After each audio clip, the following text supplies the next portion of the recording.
Terima kasih. Terima kasih, Tuan Ketua.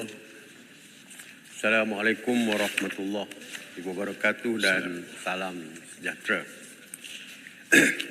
Terlebih dahulu saya menjunjung kasih ke atas titah diraja Duli Yang Amat Mulia Seri Paduka Baginda Yang di-Pertuan Agong sempena istiadat pembukaan mesyuarat pertama Penggal ketiga Parlimen ke-15.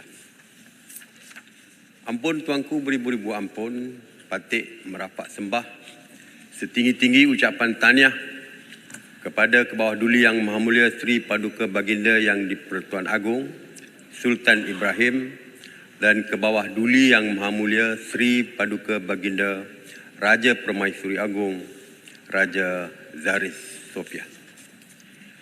Patik juga merapat sembah menjunjung kasih dan setinggi-tinggi penghargaan kepada Kebawah Duli Yang Maha Mulia Sultan Pahang dan Tengku Ampuan Pahang yang telah menaungi negara dan rakyat jelata selama 5 tahun, khususnya semasa di bawah pentadbiran Kerajaan Keluarga Malaysia dengan adil serta bijaksana. Tuan Yang di-Pertua, Kebawah Duli Yang Maha Mulia Seri Paduka Baginda Yang di-Pertuan Agong Sultan Ibrahim telah menyentuh mengenai integrasi antar kaum yang masih belum sempurna akibat kegagalan dalam menguasai bahasa kebangsaan dan pemahaman budaya hidup kaum lain. Justru sensitiviti kaum perlu dijaga. Maka tanggungjawab yang besar perlu digalas oleh pemimpin supaya lebih berhati-hati untuk mengeluarkan sebarang kenyataan. Kenyataan seperti mengangkat Kampung Baru Cina sebagai tapak warisan UNESCO dan bak kutih sebagai makanan warisan tidak akan mengukuhkan integrasi kaum, malah boleh menimbulkan polemik yang berpanjangan.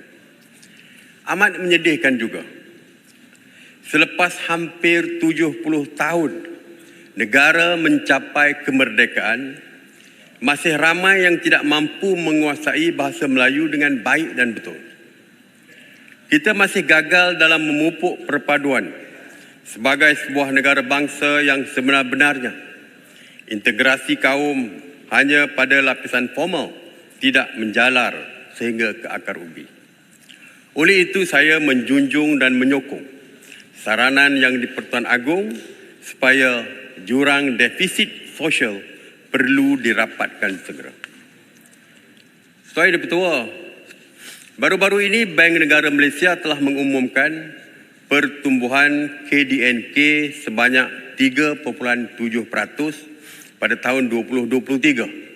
Dipacu oleh aktiviti ekonomi dan keadaan pasaran buruh yang terus pulih. Meskipun pertumbuhan tersebut tidak mencapai sasaran 4 hingga 5% seperti yang ditetapkan berikutan persekitaran luaran yang mencabar. Namun dalam masa yang sama, kita harus akui bahawa faktor dalaman juga menyebabkan ekonomi negara tidak menunjukkan prestasi yang baik, termasuk kejatuhan nilai ringgit.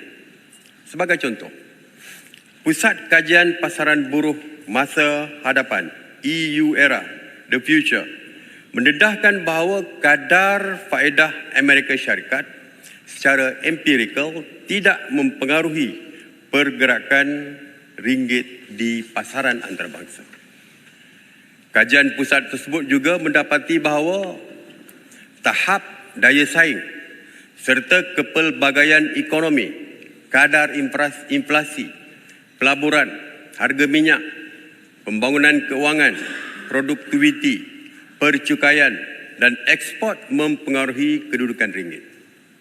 Oleh itu, negara memerlukan satu strategi yang jelas untuk jangka sederhana dan jangka panjang untuk kestabilan ekonomi daripada kekejutan persekitaran luaran.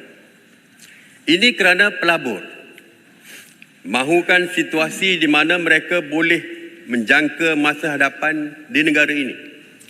Keadaan yang samar-samar menyukarkan mereka untuk membuat keputusan.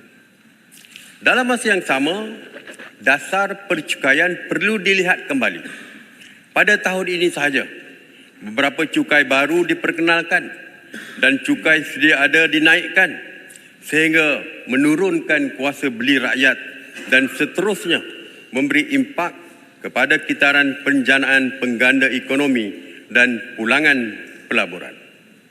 Saya yakin dengan dasar percukaian hari ini ditambah dengan kelemahan ringgit akan terus meningkatkan kos sara hidup rakyat kerana kebergantungan tinggi negara kepada bahan mentah dan makanan yang diimport. Sesi persekolahan akan dibuka.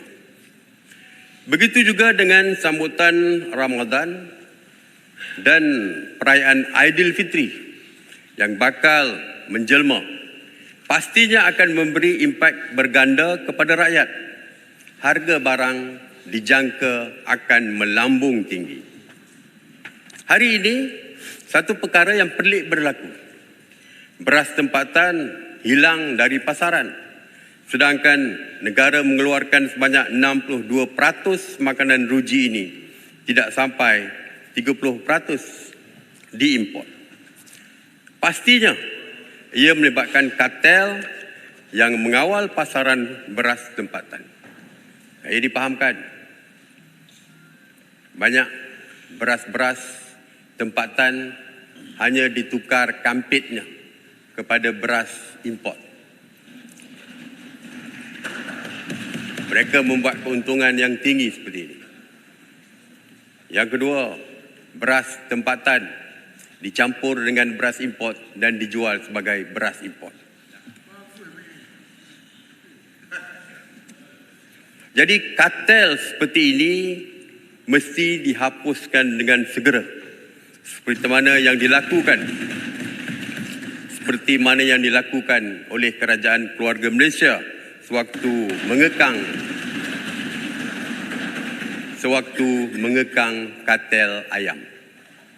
Semasa mesyuarat nakol pada 31 Januari 2022, kerajaan ketika itu mengarahkan Suruhanjaya Persaingan Malaysia atau MYCC menjalankan siasatan terhadap kartel-kartel yang menguasai pasaran ayam. Oleh itu, pada 22 Disember 2023, MYCC mengenakan denda sebanyak 415 juta terhadap 5 syarikat kerana membentuk kartel makanan ayam untuk menetapkan harga. Inilah golongan rakus yang mengambil keuntungan dengan menindas golongan yang memerlukan. Bagi mengurangkan beban yang terpaksa ditanggung rakyat, saya mencadangkan kerajaan melakukan penilaian semula ke atas bantuan sedia ada bagi memastikan kestabilan hidup mereka lebih berkesan. Untuk mengelakkan kenaikan harga barang akibat sistem percukaian yang tidak cekap, saya bersetuju dengan pandangan beberapa rakan supaya GST dikembalikan semula. Biar atas apa nama sekalipun, kerana ia terbukti bahawa sistem percukaian tersebut lebih telus dan sekaligus dapat mengimbangi fiskal kerajaan melalui kutipan hasil.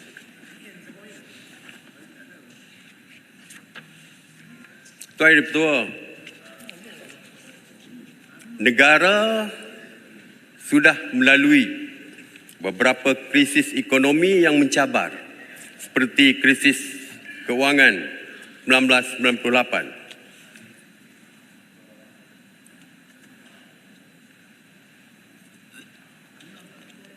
Bera boleh minta lawan sikit, tanya sikit saja. Semasa Bera jadi Perdana Menteri, mengapa tidak mengenakan cukai GST tanpa sini? Minta, kalau betul-betul nak laksana, kenapa semasa Bera jadi Perdana Menteri tak laksana? Minta tanya. Apa dia? Soalan dia? Mengapa semasa Bera jadi Perdana Menteri tidak laksanakan cukai GST pada masa itu? Saya ingat YB tak baca statement dalam media pun. Kita dah, waktu itu kita membuat statement ataupun kenyataan bahawa Kabinet telah pun membincangkan soal isu GST dan sedang diperhalusi. Negara sudah melalui beberapa siri krisis ekonomi yang mencabar seperti krisis keuangan Asia 1998, krisis keuangan global 2008 dan terbaru pandemik COVID-19 pada tahun 2020. Saya berpendapat salah satu kaedah untuk menghadapi cabaran ekonomi ini ialah memberi tumpuan kepada sektor pelancongan. Ketika menghadapi krisis keuangan Asia, sektor pelancongan berkembang dengan pesat dengan pelbagai inisiatif. Kerajaan pada ketika itu memperkenalkan kempen Malaysia Truly Asia yang dilaksanakan secara agresif di luar negara pada tahun 1999. Kedatangan jumlah pelancong pada tahun 1999 meningkat kepada 7.9 juta berbanding 5.6 juta pada tahun 1998 dengan pertumbuhan sebanyak 42.9%. Pada tahun 2000, buat pertama kalinya, ketibaan pelancong telah mencecah 10 juta dan meningkat kepada 22 juta pelancong pada tahun 2008. Semasa krisis keuangan global 2008, sumbangan sektor pelancongan terhadap KDNK terus menunjukkan tren meningkat yang menyumbang sebanyak 11.23% kepada KDNK.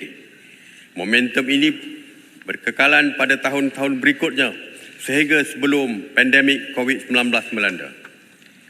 Pada hari ini, keadaan hampir sama. Ringgit merudum biarpun belum berlaku krisis keuangan seperti tahun 1998. Walaupun nilai ringgit menyusut sehingga memberi impak negatif kepada produk import termasuk makanan, namun dalam masa yang sama, ia menjadikan Malaysia sebagai negara destinasi yang murah untuk pelancong. Lebih murah, lebih ramai pelancong akan datang ke Malaysia. Ia sekaligus memberi ruang untuk menjadikan negara kita sebagai destinasi pelancongan utama. Apatah lagi Malaysia mempunyai keunikan tersendiri, kepelbagaian etnik dan budaya, flora dan fauna, serta sebuah bandar moden setaraf metropolis dunia. Produk-produk, kita boleh menjadikan Malaysia sebagai syurga membeli belah. Semalam, saya berkesempatan berjumpa dengan rakan daripada Shanghai, China. Dia peminat golf. Dia beritahu saya, produk golf di sini 25% harganya berbanding dengan produk golf di Shanghai. Maknanya kalau harganya 100, kat sini RM25 saja. Jadi begitu besar bezanya. Dan begitu juga dengan produk-produk lain, produk-produk berjenama yang lain terlalu murah dibandingkan dengan negara mereka. Bayangkan pelancong daripada United Kingdom, kalau untuk hotel, mereka hanya berbelanja £100 mendapat bilik RM600. Harganya mungkin di hotel 5 bintang dan sebagainya. Selain itu, pihak yang berkenaan perlu kreatif untuk menarik pelancong asing dengan meletakkan negara di atas kalendar acara-acara utama di dunia. Kerajaan perlu lebih agresif mempromosikan produk pelancongan tempatan bukan sahaja di luar negara, malah kepada rakyatnya sendiri. Kempen cuti-cuti Malaysia perlu disemarakkan kembali. Saya juga mencadangkan pengusaha-pengusaha pelancongan tempatan diberikan insentif khas seperti potongan cukai bagi memangkin industri ini kerana kesannya amat besar kepada ekonomi setempat.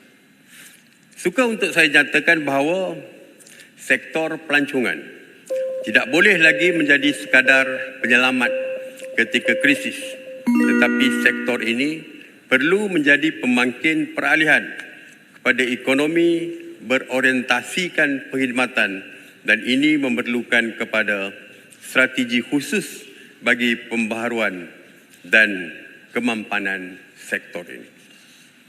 Tuan Ketua, saya banyak lagi, tapi saya faham ramai rakan-rakan yang nak berbahas selepas ini. Kalau saya teruskan mungkin mengganggu jadual ataupun peluang rakan-rakan untuk berucap atau berbahas. Satu saja.